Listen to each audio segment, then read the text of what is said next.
Magandang umaga, Pilipinas! Narito na ang mga balitang dapat niyong malaman ngayong ikalawa ng Oktubre 2016. Ako si Angelo Garcia. At ako naman si Cristeta Frianeza. Sa hatid naming balita at serbisyo publiko, Kayo ang sentro.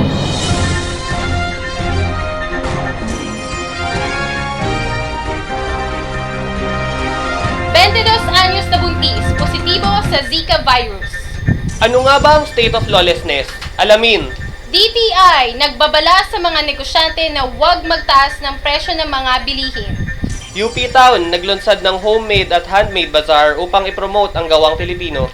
Ginanap ang Misters of Filipinas sa Resorts World noong nakaraang linggo. Matandang lalaki natagpo ang patay sa isang kanto ng Sampaloc, Manila. At Tony Gonzaga, nagluwal ng isang healthy baby boy.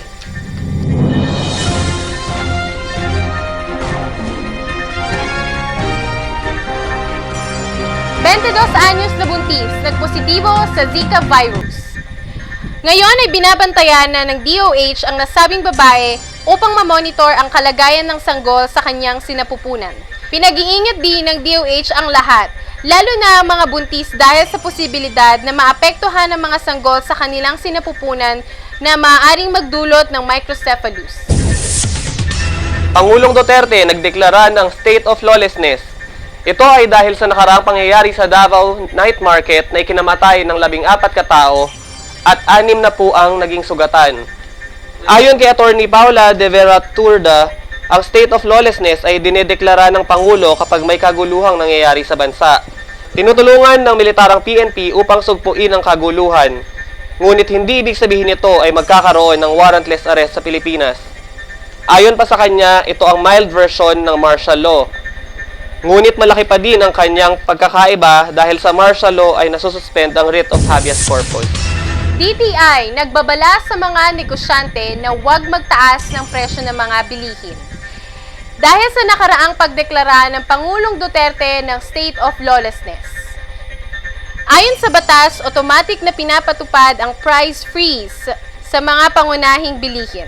Nagpaalala din ang DTI sa mga mamimili na maging alerto sa pagtaas ng presyo ng mga bilihin sa merkado. Isang homemade at handmade bazaar ang ginanap sa UP Town Center sa Diliman, Quezon City. Isang bazaar kung saan itinatampok ang mga kagamitang homemade at handmade ang ginanap bilang parte ng isang trade fair sa UP Town Center. Ito inilulunsad upang itaguyod ang pagtangkilik ng mga produktong gawa at sariling atin. Ang nasabing bazaar ay ginanap mula September 23 hanggang September 25, 2016. Kamakailan ay dinaos ang Misters of Filipinas sa Newport Performing Arts Theater. Ito ay isang taunang event ng PEPPS kung saan naglalaban-laban ang mga naggagandahang lalaki. Tampok dito ang mga kalalakihang nagmula sa iba't ibang parte ng bansa, pati na rin sa mga Filipino community sa labas ng Pilipinas. May 27 kalahok ang sumali sa patimpalak. Susunod, isang matandang lalaki na tagpo ang patay sa isang kalsada sa may Sampaloc, Manila. At Tony Gonzaga, nanganak ng isang healthy na baby boy. Iba pang balita at impormasyon sa pagbabalik ng sentro.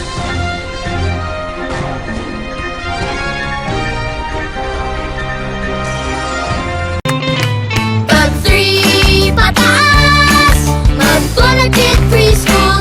3 plus pag 3 pataas, mag-Bonakit Preschool.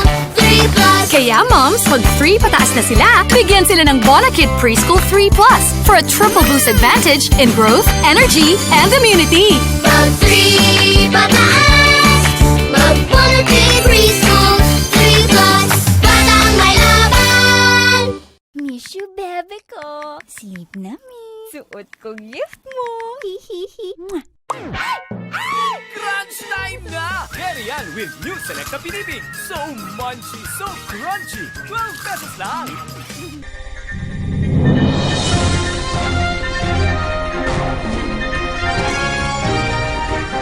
Kamakailan ay may natagpo ang patay sa isang kalsada sa Sampaloc, Manila.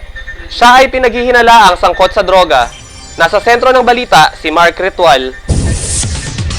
Narito nga tayo kung saan mismo natagpuan ang bangkay ng dalawa ang pinipinang anggulo sa pagkamatay.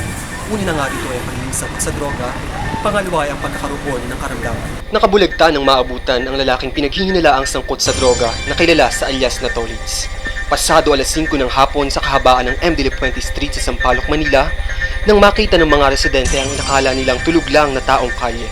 Ngunit nang tumagal ay naghinalala ang mga residente sapagkat hindi na ito humihinga at napansin nilang maga ang kaliwang paanan nito. Tumawag ng pulis ang barangay para maimbestigahan.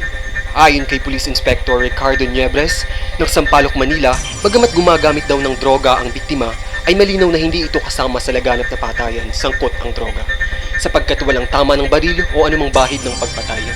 Ang hinala ng mga pulis ay namatay ito dala ng karamdaman. Matagal na itong may TB at sabi pa ay madalas daw itong gumagamit ng ipinagbabawal na gamot kahit di pa kumakain. Hinahanap na ang mga kaanak ng biktima para masimulan ang malawakang investigasyon at otopsiya. Ayon sa mga residente, ang nasabing biktima ay pag-alagala sa kalsada at di umano ay dating driver. Ngunit dahil sa pagkakalulong sa droga, ay di na ito hinayaang makapagpasada ng jeepney. Humiga, parang nahihirapan ang humiga. O dahil nga sa sakit niya. Sakit niya, baby. Yan, mga driver,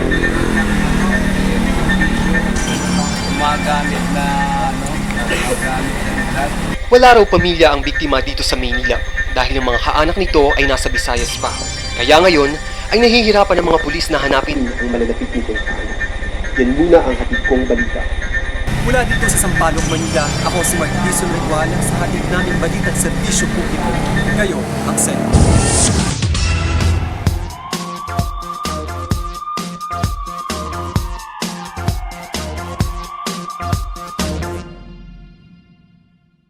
Nagsilang na nga si Tony Gonzaga ng isang healthy baby boy.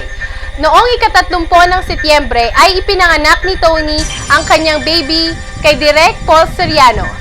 Ang sanggol ay may timbang na 7.2 pounds at pinangalanan nila itong Severiano Elliot.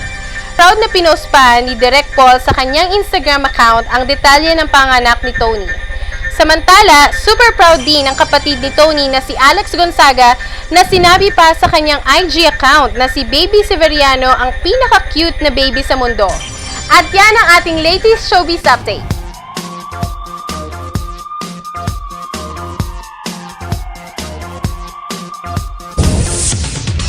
Bagyong Igme, nakapasok na sa Philippine Area of Responsibility. Kinumpirma na ng DOST Pag-asa na pumasok na sa Pilipinas ang Bagyong Igme. Ito ang ikasyam na bagyong pumasok sa ating bansa sa taong 2016. Ngunit ayon sa Pag-asa, hindi ito inaasahang tatama sa lupa. Subalit pinapayuhan pa rin ng gobyerno ang mamamayan na maghanda sa mga posibleng thunderstorms na may kasamang malalakas na ulan at hangin. Ibayong pag-iingat pa din ang paalala para sa lahat. Iyan ang mga balita at impormasyong hatid namin sa inyo ngayong araw. Sumainyo ang pinakamalalaking balita ngayong araw. Ako nga pala si Angelo Garcia. At ako naman si Cristeta Frianeza. Sa hatid naming balita at serbisyo publiko, Kayo ang sentro.